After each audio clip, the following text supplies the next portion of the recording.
शांति। ओम शांति। तो आज देखो ये अगला पाठ है। शिव इसमें देखा रखा ना 3 लोग कौन से हैं। पहले तो हमने कुछ नहीं पता था ना, ये भगवान आगे बताया है 3 लोग कौन से हैं। नीचे तो है ये स्थूल वतन, ये है सूक्ष्म वतन सफ़ेद प्रकाश, ऊपर है मूल वतन। नीचे तो देखो स्थूल वतन मतलब लीला आसमान के नीचे आड़े दिखा रखे ना, ये चांद तारे ये सूरज ये दिखा रखे ऊपर, और ये नीचे ये लोग दिखा रखे हैं। तो इस पर हम बैठे हैं ना गलोब के नीचे, हम इसमें गलोब में। और ये ऊपर देखा है सूक्ष्म वतन सफ़ेद प्रकाश, इसमें ये ब्रह्मापुरी विष्णुपुरी शंकरपुरी है। और ये ऊपर दिखाया है मूल वतन, इस ये है आत्मा का है, लाल प्रकाश है ना ये आत्मा। अगर ऊपर तो शिव बाबा की आत्मा, नीचे हमारी आत्मा दिखा रखी है। उल्टा प्लेट दिखा रखा है ये, तो मुरली में जाता रहा है ना, फिर ये उल्टा प्लेट। तो जिस तरह हम बड़े पेड़ बोवाएंगे तो वो तो उसका तो बीज नीचे होगा ना, ऊपर फिर पत्ते टहनी ऊपर होंगे। और ये बाबा शिव बाबा ऊपर है ना और नीचे है, तो ये उल्टा प्लेट दिखा रखा है, उल्टा झाड़ आत्माओं का झाड़ है ना ये। तो इसमें सारी ये समझ दे रखी है 3 लोग कौन से हैं। तो इसकी भी देवी पर चुनाव देखो। अब 3 लोग कौन से और शिव का धाम कौन सा है। तो मनुष्य आत्माएं मुक्ति अथवा पूर्ण मनुष्य आत्मा मुक्ति और पूर्ण शांति की शुभ इच्छा तो करते हैं, परंतु उन्हें यह मालूम नहीं कि मुक्ति धाम अथवा शांति धाम कहाँ है। तो इसी प्रकार परम प्रिय परमात्मा शिव से मनुष्य आत्मा मिलना तो चाहती है, उसे याद भी करती है, परंतु ये मालूम नहीं है कि वह पवित्र धाम है कहाँ, जहाँ से आकर परम पिता परमात्मा इस शिव इस सृष्टि पर अवतरित होते हैं। तो ये कितने आश्चर्य की बात है कि जहाँ से हम मनुष्य आत्माएं सृष्टि रूपी रंगमंच पर इस आड़पाट बजावन आए हैं, तो उस प्यारे देश को सभी भूल गए हैं और वापिस भी नहीं जा सकते। एक बार आत्मा ऊपर तक आ गई ना, तो वह वापिस नहीं जा सकती। वो नीचे पाठ बजाओगी 84 जन्म लेगी, धरती बात है। एक शरीर छोटा, दूसरा लिया, तीसरा लिया, ऐसे चक्कर लगाओगी। ऊपर कोई नहीं जाता, कह देना दुनिया स्वर्ग में गया, ऊपर गया, सभी छोड़ गया, लेकिन ऊपर कोई भी नहीं जाता। तो साकार मनुष्य लोक सामने चित्र में दिखाया गया है ना, ये साकार मनुष्य लोक है, ये चित्र में दिखाया है। तो वह कि एक है ये साकार मनुष्य लोक, जिसमें इस समय हम हैं।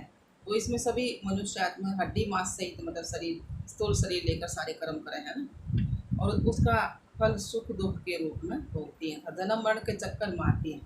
तो इस लोक में संकल्प ध्वनि कर्म तीनों चीज़ है, संकल्प भी है कर्म भी है, तीनों चीज़ है ना, ध्वनि भी है।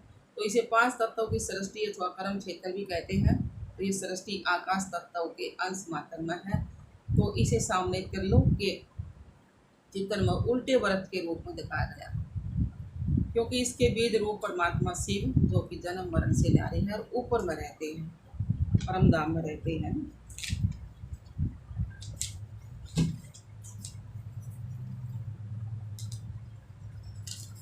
तो दूसरा अगला है सूक्ष्म देवताओं का लोक।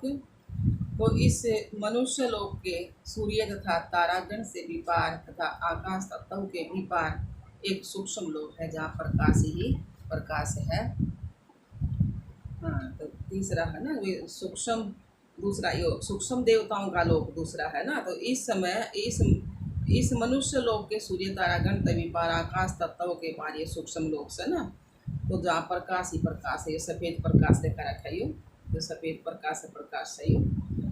तो उस प्रकाश के अंश मात्र ब्रह्मा विष्णु और शंकर महादेव के अलग अलग पुरियाँ बना रखी, ये 3 पुरी बना रखी है ना, ये ऊपर ये 3 पुरी बना रखी है, ब्रह्मा विष्णु शंकर।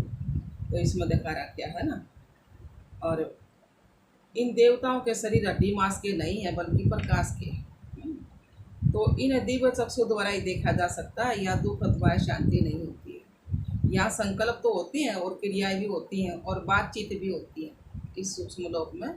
मतलब कि शरीर तो उसा हड्डी मांस का तो कौन है ना, प्रकाश का शरीर है, परंतु आवाज़ नहीं होती, मुँह भी हुआ है ना बीच में।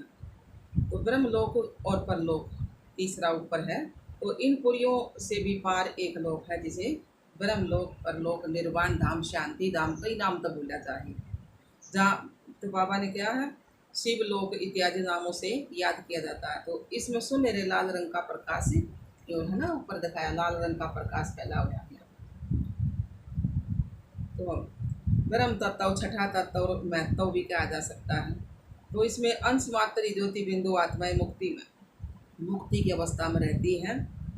और यहाँ हर एक धर्म की आत्माओं का स्थान है। सेक्शन बना देगा ना बाबा, ये सेक्शन बना दिया है आत्माओं के सबके, ये सब धर्म का देखा रखा। और उन सभी के ऊपर सदा मुक्त चैतन्य ज्योति बिंदु रूप परमात्मा सदा शिव का निवास स्थान है, ऊपर परम धाम।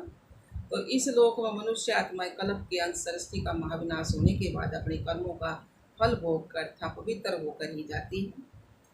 यहाँ मनुष्य आत्मा देह बंधन, कर्म बंधन, जन्म मरण से रहित होती है।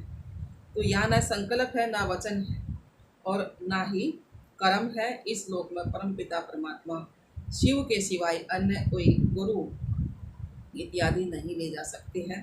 इस लोक में जाना ही अमरनाथ और रामेश्वरम अथवा विश्वेश्वर नाम की सच्ची यात्रा करना है, क्योंकि अमरनाथ परमात्मा शिव यही रहते हैं।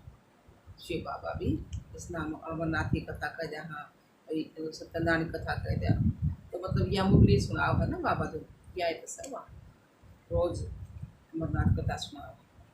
ये ऊपर सारा देखा रखे ना लाल प्रकाश से आत्मा का।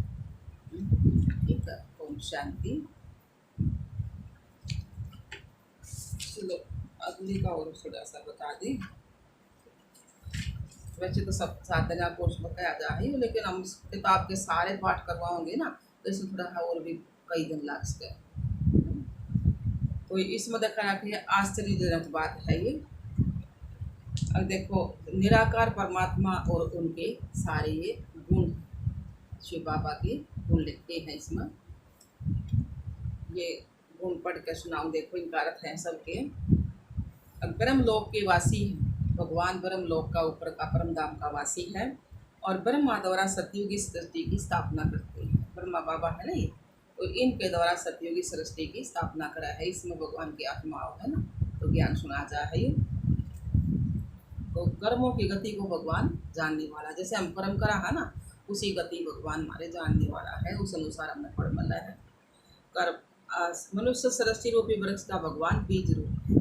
मनुष्य सृष्टि है ना, या इसका भगवान बीज है परमात्मा।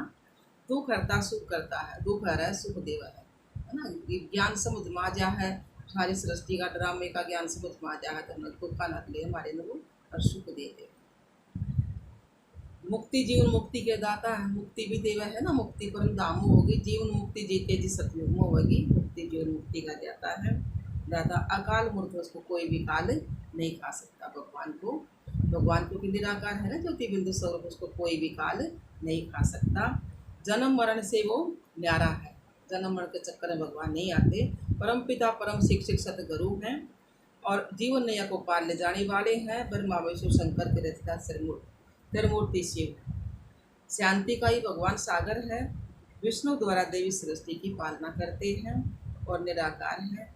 सतचित आनंद स्वरूप है भगवान, सच्चा है, आनंद स्वरूप है। ज्ञानामृत का ही भगवान सागर है। इतना ज्ञान दे भगवान जितना कि समुद्र में पानी। समुद्र को स्याही बनाओ, जंगल को कलम बनाओ, धरती को कागज बनाओ, भगवान का ज्ञान खत्म नहीं होता। पत्थर बुद्धि वाला को भी पारस करते हैं। हमारी पत्थर बुद्धि बिना ज्ञान के तो उनकी आत्मा में भगवान सबने के साथ बना।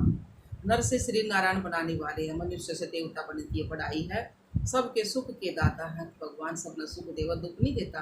दुख में लहरा अपने कर्मा के अनुसार। सतगति दाता है, पतित पावन है, पतितों को पावन करने आया है। हम पतित हो रहे थे ना, बुराइयां माँ का विकारा माँ का पतित हो रहे थे, उन्हें पावन बनाना आया है।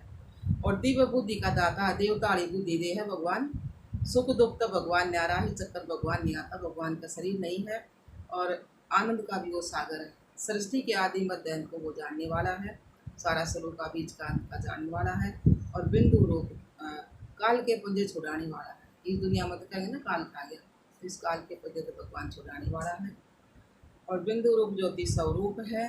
दिव्य दृष्टि विधाता है भगवान को।